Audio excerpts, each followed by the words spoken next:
এই কি তুমি ডাকলে চমকে ওঠো কেন? বৌমা, মনে হয় আমি কিছু ভুল করে ফেললাম না তো? মাত্রই ভুল করে, এ তো ভয় কি আছে? কিন্তু তোমারও, আমার মা, তুমি তো আমার বাড়ির লক্ষ্মী।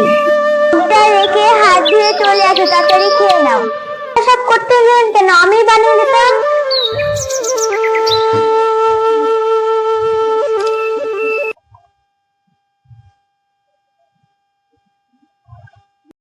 কতবার বলেছি একটু ভোর ভোর উঠতে হবে না, তাও তো আমার কথা শুনবে না।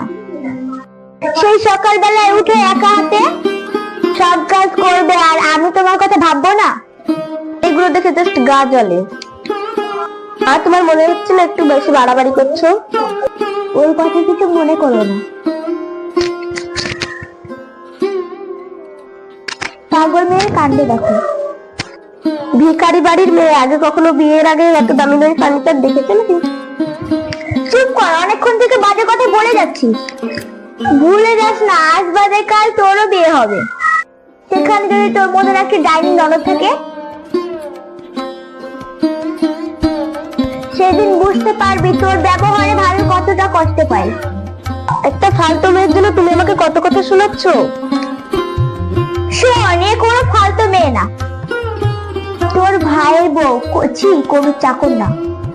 কতটা অধিকার তোর আছে এই বাড়ির উপরে, কিন্তু তোর ভাবিরও অধিকার আছে।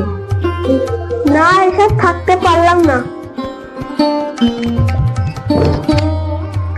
দেখ মুনমা, বয়সে তুই আর তোর ভাবি হয়তো খাওয়া আছে, কিন্তু সম্পর্কের দিকে ভাবি বড়ই এবং গুরুজন।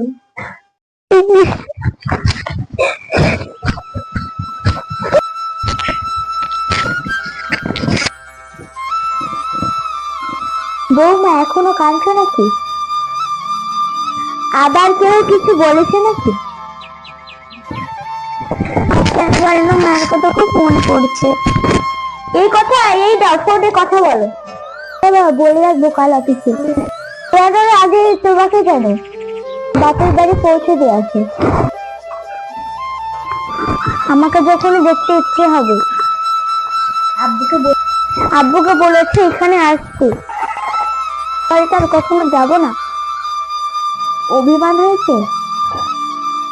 আমার পরিবারের লোকজন আপনাদের কাছ থেকে অনেক কিছু গোপন করেছে।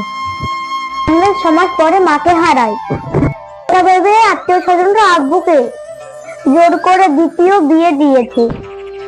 এটা আমার মা, আপনারা যাকে চেনেন সে আমার ছোট মা।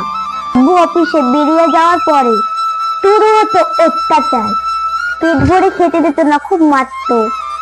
এখন আমি বুঝতে পারছি কেন তুমি সবসময় ভয়ে ভয়ে থাকো। তবে কিন্তু আমি ওইরকম না। অনেক ভাগ্য করে আপনাকে পেয়েছি, না হলে জানতে পারতাম না যে মায়ের ভালোবাসা কতটা মধুর হয়। পেটে ধরে ঠিকই কথা, তবে আজ থেকে মনে প্রাণে শুধু মা আর মেয়ে।